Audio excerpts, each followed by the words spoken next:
I will start with my regular disclaimer that I'm a volunteer and that nobody here sells anything through this free training. We really want to see our communities thrive. As a marketing copywriter and consultant, I work for clients in many industries, including financial services, real estate, banking, insurance, writing and transcreating consumer educational materials that our communities can use effectively, really use. And so that's why when I learned about the NAHREP 10 program, I loved it and went through the process of becoming a certified trainer. Today, we have two certified trainers in Minnesota. Guille Garza is now a NAHREP 10 certified trainer. So welcome, and now there are two of us.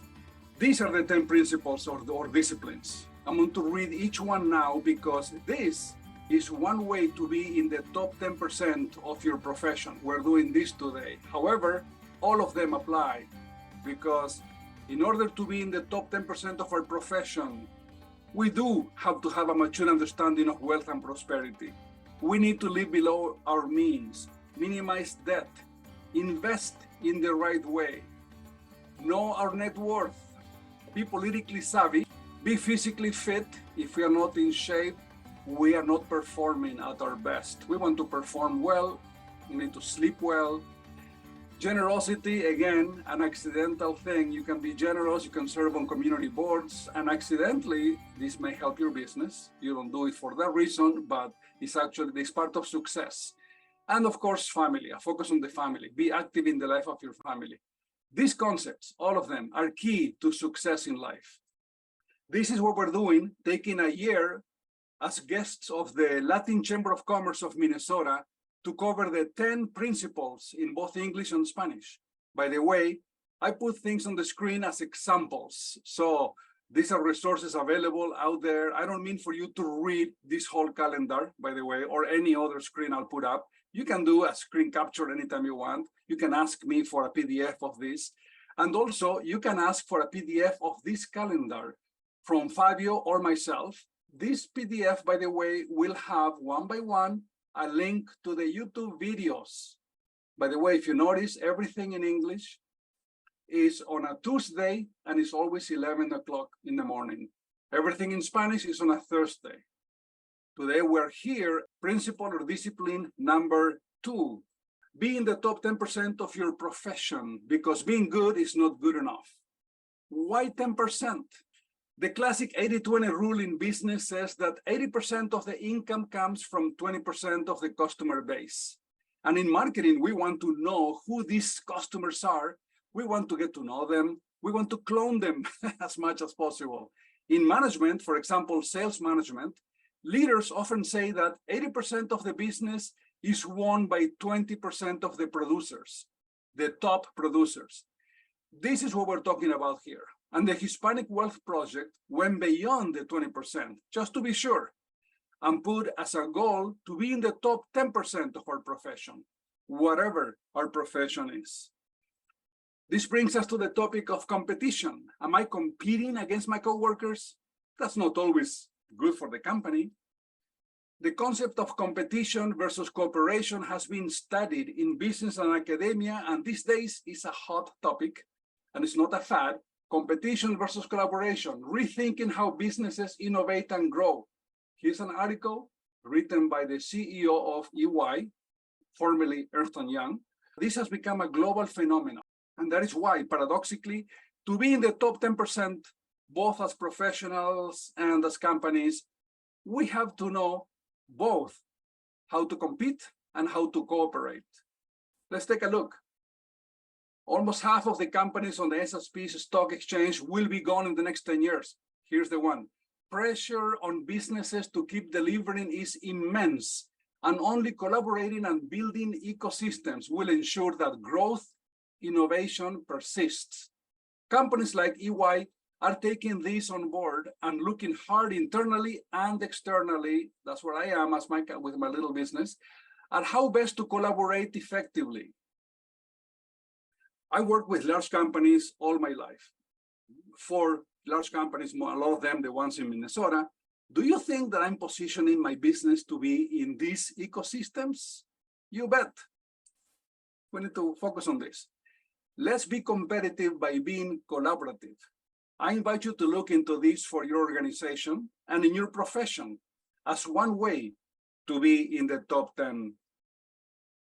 Social scientists have done studies comparing and contrasting competition and cooperation by individuals and by teams. The bottom line is that most people, most of the time, are more satisfied when there is some competition, but in a cooperative effort, team competition.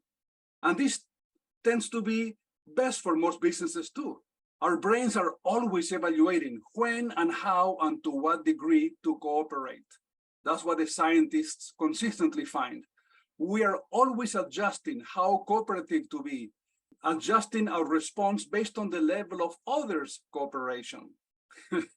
To be at the top in our professions, we want to balance this and seek cooperation in our teams, both the teams we lead and any team that we're part of, and then compete well in the marketplace. Now let's think of our workplaces. As companies, we are a family, right? I've heard that so many times. Or are we a team? I say that a company is much more a team than a family. The business, even a family company, the business is a team. And when a team member is injured or not performing well, let's say in soccer, in rugby, any sport, it's really best for the team to not have that person actively involved in the team. That doesn't mean that they are not loved or taken care of. It's just team theory. Now, I thought that I should touch on artificial intelligence on this presentation, so my statement is this. No, you are not going to lose your job or your business to AI, but you may lose your job or business or fail to be in the top 10% of your profession, no matter what your profession, if you're not proficient using AI at work. And so this concludes my one AI slide. Embrace it, learn it, use it. It'll help you be in the top 10% of your profession. Now, to say that we want to be in the top 10 of our profession can feel like a high expectation, especially for perfectionists. If we are leaders in our organization, then this can be part of the dark side of power. It can be lonely at the top, stressful, lots of pitfalls, and burnout can be just around the corner. As you pursue this worthy goal of being in the top 10, by the way, you don't have to read all this. This is just an example of a source, Mayo Clinic. If you want to be in the top 10%, take care of yourself, please. There are many resources on mindfulness. That's one keyword, you can search it. Only click on the good sources. This one is from the Mayo Clinic, a very reputable source. They have, of course, top professionals in the world, a great editorial team. Before anything gets published on this site, it goes through many, many filters. So we want sources like that. Use these resources to stay sane and to thrive. Psychology Today is another great resource, very reputable.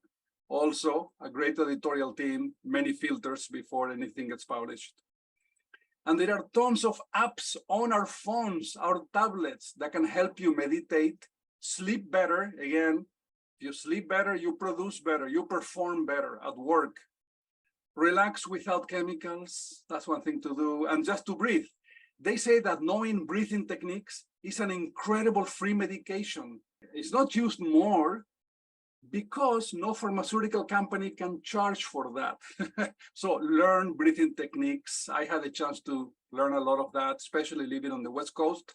But even here, there are many in our Hispanic traditions. I've taken classes with Mayan shamans, and they have this real tradition of breathing techniques, very specific and helpful. There are too many resources out there. So spend a little time and try one, then try another, until you find one that hits the spot. Once you do, go beyond the free and ad-supported version and pay a little to get the full version. The cost will be more than worth it. Many companies offer full memberships to their employees.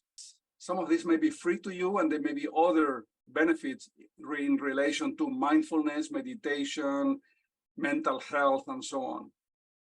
Now, let's go to the next level. Shall we hire a professional? A common question I've gotten over the years is if this makes sense to work with a performance coach or an executive coach. It's a profession that's been growing for the last 30 years. Every athlete you see on the field, every top athlete in the world has more than one performance psychologist and performance coaches. It's a real thing, and it really helps. It's worked for me. The answer is yes, it's pays to do it if it is right for you and if it is right for you at this time. I think it's very helpful. One thing I like, many coaches work with measurement instruments, and I work with these instruments a lot in Spanish. That's one of my specialties. These psychological and other tests focus either on finding your strengths and then finding ways to maximize them, and that's what you do with your coach. Or sometimes you also look into your interests. However, interest inventories are used more in vocational assessment than in performance coaching. So interest would be helpful here if, for example, you feel like you're not in the right profession or you're not on the right professional role, and it's hard to be in the top 10% if it's not your thing. So perhaps you can also use a measure of vocational guidance from a coach. That's one specialty among coaches, career coach. There are many, many specialties on coaches. So we'll get a little more into that in case you want to pursue that. If your coach uses one of these great tools like Clifton Strengths, it may just be a good investment because you could actually, I believe you can just do this on your own too, but it's a lot better to have an experienced professional interpreting the results with us and helping us chart a course of action that really works for us. There are several good tools. The CVI is another one. Some of them are not that good. These two are great. One benefit of focusing on strengths is that as you do, you also become more aware of your liabilities, your weaknesses. And this is a good way to see blind spots. That's a great concept, blind spots. People ask me, so do you have any blind spots? And I say, no, I don't see any. By definition, I will never see them. I need somebody else to tell me. The Harvard Business Review has a list of things to remind us, basically, to keep in mind as we decide if we could benefit from executive coaching. Here is their list of 7 characteristics of successful coachees. Do this self-evaluation. Maybe you're ready and working with a coach is your way to get and stay in the top 10% of your profession. Tolerance for discomfort. Do you have it? Because something new may feel awkward. Openness to experimentation. Again, something new, taking a risk. If you feel that you already have the answers, then you don't need a coach. Ability to look beyond the rational. Behavior is not rational. They're driven by emotions like fear, anger, and pride. Just knowing doesn't mean that we'll do it. Willingness to take responsibility.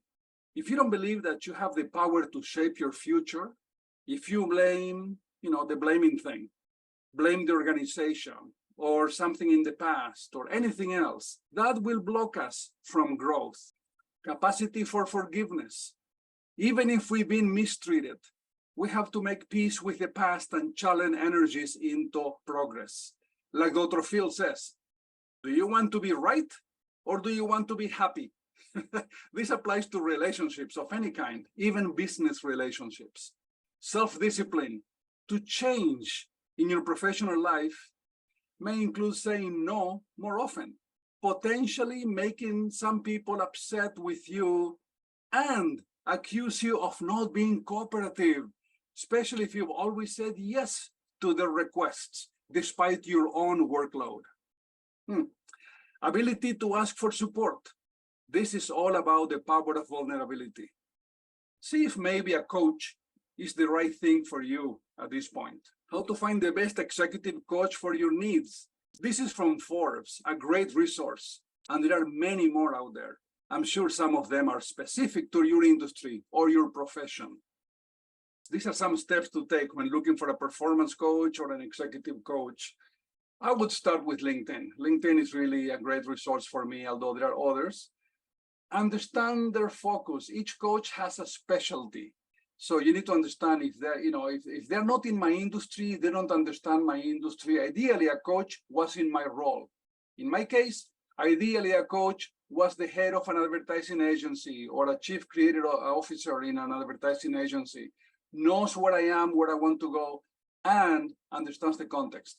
If the coach doesn't know much about your industry, their niche, the niche and the area of expertise, then you're paying them for their learning curve. Yeah, not always a good idea. Check out their education, credentials, and advanced training. You can also see reviews, and then definitely do a deep dive into their thought leadership. Check out their blogs, published articles, talks, see if you really will click and if you really admire and want this person to help you. Then you schedule. The business literature has tons of advice on professional success, but be careful where you click. Only reputable sources. This one is from Indeed and LinkedIn. Do a self-assessment. Do I have ambition, dedication, passion that we can see through your enthusiasm, patience, self-control, some tolerance? Nobody's perfect, so when you run into somebody who is not perfect, that's when patience comes in, when tolerance comes in, when self-control comes in. Willingness to learn. Are we teachable? Like I said, you cannot teach anything to somebody who knows everything. Effective communication, people skills is huge here. Communicating with people, because what else are you going to communicate with? You communicate with computers, but really this is like Alexa, people skills, really effective communication. Discipline, self-control, getting things done, showing up on time, time management, getting things done on time. When you said, oh, I think it'll take 2 weeks, well, better be done in 2 weeks and done right. Honesty, confidence, optimism. Again, we see the enthusiasm and your optimism for things. Courage, boldness. This is huge. Many companies have this as one of their corporate big principles. To be bold is big. Do this self-assessment if you have these qualities. And also ask people close to you, colleagues, co-workers, family, friends. When you do not be defensive, and this is huge. But be ready to be grateful for their honest feedback. Remember, blind spots are just that, things that by definition, we don't see those blind spots ourselves. Otherwise, they're not blind spots anymore. So when asking for feedback, don't say much. Mostly just thank you, and take the time to understand their perspective. Say thank you and then go cry by yourself if it is bad feedback. Just say thank you, and it really pays to ask people. I worked with lists like this since the 90s with a character program, 49 character qualities, and then I developed a program with 24 qualities, 24 values, things like this, confidence, optimism. And one exercise we did is, okay, we have, especially when we have 49, the top 10, what are your top 10? And so I listed, but in 24 too, you can say, what are the top 5? And you come up with what you think are your strengths. I, in my infinite wisdom, came up with, oh, here are my top 10, I think, my top 10 strengths in my character qualities. I put patience as one of them. And I asked people, I shared it with people, oh, okay, everybody, okay. I go to Argentina, as I do every year, visit my family, and I share this with them, very excited. Look at this program, isn't it great? And I think these are my top 10. And I showed my top 10, which included patient. They're looking at my top 10. Oh, no patient, not you. They said that was a huge blind spot for me. It's like, really? You don't think I'm, people say I'm easygoing, I'm laid back. And I kind of equated that with patience. And I thought, oh, I'm a patient guy. My family said, nope, that's not you. So it really pays to look into your blind spots. It's a great concept to carry in life, at work, personally, in our personal lives. If you're growing a company and managing people, this is a great title. It's a great book, very tactical tactics here. It's really one of the best in terms of teamwork and developing a good team. Crucial Conversations is a classic. Now on the 3rd edition, all professional communications involve these types of conversations. So this is really valuable. I've seen my clients use this with their employees as well as part of their employee development. and a reminder to avoid the latest trends and buzzwords and cliches like disruption. So that's why this is a good book. Look at this. Disrupt this, disrupt that, disrupt or die.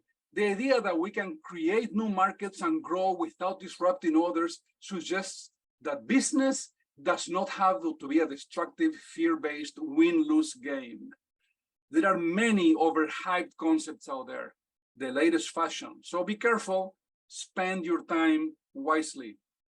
Books like this, they really help us get and stay in the right frame of mind as we grow in our professions and grow our businesses. Disruption is overhyped. Yes, big businesses that we know disrupted their industries, but that's not what we need to look for, really. If you work in the hospitality industry, or if you own or run restaurants, please read this book. I've done marketing consulting work for restaurants over the years, and there is nothing more powerful than the true understanding by the whole team that you are in the hospitality industry, not the food industry. This is a great book. And if you can find the author and follow him, he's been on the radio, he's been on, I believe he may have given a TED Talk, but I mean, he's really somebody to follow. Remarkable power of giving people more than they expect. Well, isn't this something that's for all of us, customer service? I hope I'm giving you more than you expect on this presentation, for example. So this has been Principle 2, to be in the top 10 of our professions, because being good is not good enough. In case you didn't know, we have a local chapter of NAHREP. Check it out. And a big thank you to the Latino Chamber of Commerce of Minnesota for hosting this series. Check out their calendar of events and register for these sessions and many other events. This is the URL. Again, if you get a PDF of this, you can click here, see how I go right into the Chamber website. And thank you for your attention. Now we can see if we have any questions. Okay, thank you, Rico. Thank you so much for all the information. You know, the name of those books are really, really important to grab. I've read a couple of them, and I totally agree with you that, you know, it's very, you know, it's a good recommendation for people that like to include those competition concepts and working together at the same time. It's very fascinating when you put those two concepts together to do what we're trying to do here, which is, you know, be at the top. Usually, Rico, and I don't know what your experience, but in my experience, when I'm from Honduras, so moving from a country like Honduras to here and finding the level of competition that there is in here in the United States, you know, it gets you to your mind and say, hey, how could I compete? You know, I feel like I'm an immigrant. I'm coming from a different country. This is a different culture. How do I compete? But there are several different cues and clues in the books that Rico is recommending that I can guarantee you that they're going to be of great benefit for whoever is listening to our webinar today. But anyway, thank you so much, Rico. It's a great presentation today. Great information. With that, any last words, Rico, for the audience? You know, as long as you mentioned the book, and thank you for that testimonial on these books, be careful what you buy on Amazon, because there is a lot of fraud. I just read a couple of different news pieces by different journalists talking about what we are seeing in Amazon. You Google something in the travel arena, for example. You know, I've been following Rick Steves, Travel Europe. I lived in Europe and I always loved going to Europe.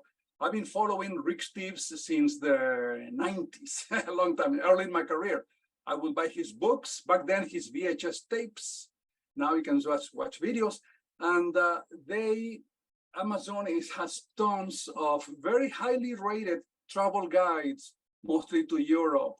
Sometimes with a name like, the guy I'm talking about is Rick Steves. He's the best. Tommy Steves or Mark Steves, Rico Steves. I want to write a book about Europe. And it's all put together by AI, and it's just a scam. And they sell in these books. a Rick Steves Guide to Europe. Most of the time is $25. They sell this for $15. Highly rated, people buy them, and then they are not useful at all. So be careful, because in business, when it comes to business books, I just did a search too, because I wasn't to talk about emotional intelligence, how it's also overhyped, by the way, and I don't have time to get into that now, but I would like to sometime. Emotional intelligence, empathy is being thing. Empathy, by the way, is neutral. We need to be super careful when you order things from Amazon. Be careful you're getting the right book from the right source. Don't just get any of these, because some of them look too good to be true, and they are. And that's why I was very careful only in listing 2 books that I can recommend in this topic. There are many more. Don't waste your time. Just get one good one and work on it, work with it. If it's in the cards for you, get a coach, work with a coach. That can really be helpful. I've had over the years work with coaches, with psychologists. I went to therapy when I was young, and I did a great with a good psychologist, vocational counseling and therapy. I got tests, they gave me the MMPI, all these tests.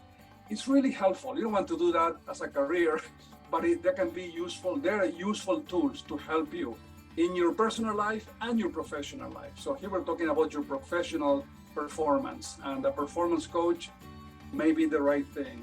The good news is there are so many more good ones today than even 10 years ago. All right, perfect. Thank you for those recommendations, Rico. So with that, there's no more questions. So Rico, thank you so much for sharing with us your information. And hey, in a couple of weeks, we'll do the same in Spanish, all right? Yep, Spanish. Okay, thank you everybody, thank you Rico, and we'll see you then. Thank you. Okay, bye. Good week.